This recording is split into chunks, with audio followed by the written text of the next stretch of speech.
வணக்கம். நான் குருஜி பேசுறேன். இப்போ சிலருக்கு உடம்புல ஒரு விதமான அ வறண்டு போன ஒரு உடம்பா இருக்கும். சொரசொரப்பா இருக்கும்.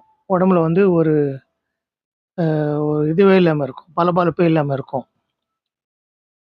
இது பார்த்தீங்கன்னா, சில பேருக்கு உண்டு.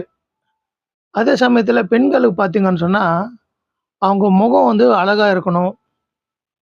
அந்த முகம் சில பேருக்கு வசீகரமா இருக்கணும். முகம் பார்த்த உடனே ஒரு ஒரு தெய்வீகமான கலாச்சா கலையா இருக்கணும்னு சொல்லி ஆசைப்படுவாங்க. அப்ப அந்த மாரி நேரத்தில, அவங்க என்னதான் அ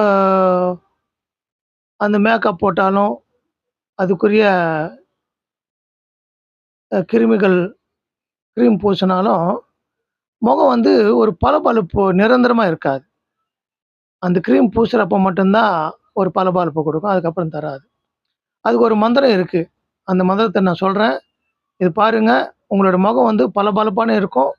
எந்த ஒரு கிரீமும் நீங்க பூச தேவையில்ல. அந்த மந்திரத்த சொல்றேன் பாருங்க. ஓம் ஐயும் கிளியும் ஷவ்வும் கிளியும் ஓம் அம் உம் ஸ்ரீம் நமச்சிவாய கணபதி வாவா சோஹா. இதுதான் அதோட மந்திரம். இன்னொரு வாட்டி சொல்றேன். ஓம் ஐயும் கிளியும் ஷவ்வும் கிளியும் ஓம் அம் உம் ஸ்ரீம் நமச்சிவாய கணபதி வாவா சோஹா. இது அதோட மந்திரம். இந்த மந்திரத்த சொன்னீங்கன்னா, உங்க முகம் பளபளன்னு இருக்கும். என்றைக்குமே அழியாத கலையா, அழகா இருக்கும். இது பயன்படுத்திக்கங்க. ரொம்ப நல்லது.